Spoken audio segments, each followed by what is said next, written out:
When we think of ancient Rome, several images come to mind. The incredible political and cultural advancements, the innovative engineering, and the mass expansion of an empire that lasted 1,000 years. There's also the decadence, the slavery, and the cruelty, and of course, the gladiators. The gladiators have a legendary status in ancient Roman folklore. They've been immortalized in film, television, and books. We talk about some sports being gladiatorial in nature. And where would we be without the thumbs up and thumbs down gestures? But what were their lives really like? And how did the sport of gladiators begin? Gladiator bouts were originally performed by Etruscans, and they were funeral rituals. The Etruscans were an ancient people who inhabited western and central Italy from 900 to 400 BCE. Many of their customs were adopted by the Romans, who took control of the region in the 4th century BCE. One tradition was staging gladiatorial battles to honor the dead. When a leader died, gladiators often fought paired battles. The blood of the defeated warrior was used as a sacrificial offering to the deceased leader in the afterlife. These gladiators were typically slaves or criminals condemned to death. When the Romans took over from the Etruscans, they continued with this tradition. Initially, the gladiators only fought at solemn funeral ceremonies.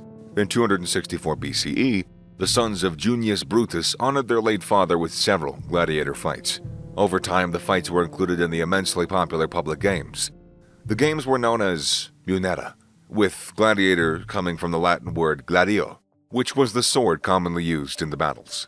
The gladiator games surged in popularity, and they became a common feature of Roman life for the next 500 years.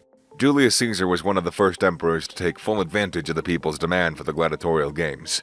He realized that he could enhance his standing with his people by putting on free games for all to enjoy.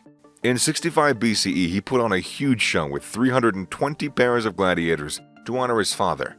He continued to give the people what they wanted, and other games featured battles with wild animals that had been captured on foreign conquests. So who were the gladiators? Many were slaves. They were soldiers who had been captured and were encouraged to use their traditional fighting styles as gladiators. Others were criminals who were looking at death penalties anyways. Becoming a gladiator at least gave them a shot at prestige and honor. Some free men and even women also signed on to become gladiators. More often than not, they were ex-soldiers or former gladiators looking for some more action. Some volunteers were freed slaves or simply social outcasts. Either way, taking the gladiatorial oath was serious business. It basically meant that you agreed to be beaten, flogged, or put to death if deemed necessary. The average life expectancy for citizens in the Roman Empire was only around 30 years old, at best. Not surprisingly, gladiators had a much shorter lifespan, with most living until 25. However, they were reasonably well looked after. After all, when they won their games, the owners got the prize money, so the owners were careful to protect their investments. A typical day for a gladiator would be to train in one of the allotted schools. Their routines were not unlike that of a professional athlete. Eat, train, rest, repeat. The training schools were supervised by the gladiator owners, called Lanistae. They trained several times a day and enjoyed 3 solid square meals. Bone studies have revealed that gladiator diets were high in carbs and surprisingly low in protein. They ate for energy and were nicknamed the barley men. Most gladiators probably ate better than the lower-class Roman citizens. And there were several kinds of fighters, each specializing in a particular fighting style with specific skill sets. Many of these gladiators were named after the tribes that they originally came from. The most common were the Samnites, named after the people from the southern Italy mountains. Later named the Secutores, the Samnites are what most people imagine when they think of gladiators. They wore helmets, thick belts, and fought with a shield and a sword. Picture Russell Crowe in the movie Gladiator. Although they were skilled swordsmen, the shields were heavy and often cumbersome, making them vulnerable. The Retiarii was another type of fighter, and they were a common one. These gladiators fought with tridents and nets, and they were far more nimble than most others. The long-reaching tridents made it difficult to get near them, and once they trapped you with their nets, you were in for trouble.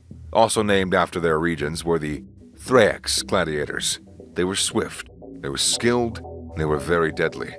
They only used small shields and daggers, but they were light on their feet, and they weren't weighed down too much with armor. Mio gladiators were a tough proposition. They had long, oblong shields, which made direct strikes very difficult. They were armed with daggers and visored helmets. The most famous of these was the slave Spartacus, who rose to fame and led a slave revolt in 73 BCE. Perhaps the most spectacular of gladiators were the Amphitheaters, who fought from chariots. This style was adopted from the Celts, who frequently battled the Romans on the northern borders. The Amphitheaters either steered the chariots themselves, or they had a slave do it for them. They would try to run over the top of their standing foes or throw spears at them. Needless to say, they were a formidable opponent. However, if a regular gladiator was able to upstage the chariot fighters, they were assured glory and fame. The fighters were generally organized to display two different styles of fighters against each other. This heightened interest in the fights and made for greater spectacles. For example, a Murmio gladiator would try their luck against a Retiarii with their trident and net. We can still see this today in the fighting sport MMA, when a kickboxer goes up against a judo champion. At the height of their popularity, some fighters were matched up against wild animals. This was as much about a proud display of Roman conquest as it was about entertainment. They attempted to slay huge beasts such as hippos, elephants, lions, and tigers. The Roman thirst for animal blood in these games was so extreme that large numbers of species were simply wiped out. But contrary to common belief, not every battle was to the death. For one thing, as expensive, gladiators were trained, housed, and fed, and to lose one meant losing an investment. Killing defeated gladiators was also seen as unnecessarily barbaric by many. For the most part, gladiator fights were for entertainment, and only a cruel emperor or game organizer would insist upon death. Fights usually ended when one gladiator was either too tired or far too wounded to continue. They would then request a mercy, ending by raising their left index finger. If they'd entertained the crowds, their lives were spared. Of course, this isn't to say there weren't plenty of deaths. It's estimated that each time a gladiator went to battle, they had a 1 in 9 chance of survival. Successful gladiators could earn pardons and become free citizens. People had their favorites and flocked to see them in action. The mass popularity of gladiators was evidenced in 72 BCE, with the construction of the Colosseum under the Emperor Vespasian. The massive stadium was regularly packed with crowds of over 50,000 hollering for action. Gradually over time, however, Roman values and trends began to change. In 325 AD, the first Christian emperor, Constantine, decided to ban gladiatorial games on the grounds that they no longer suited a peaceful and modern society. For the Romans, gladiators represented all that was great about their empire. Fighting for honor, even if that meant death. That was the ultimate achievement. By embracing the gladiators, Romans could also come to terms with their own mortality. And at the very least, they were highly entertained.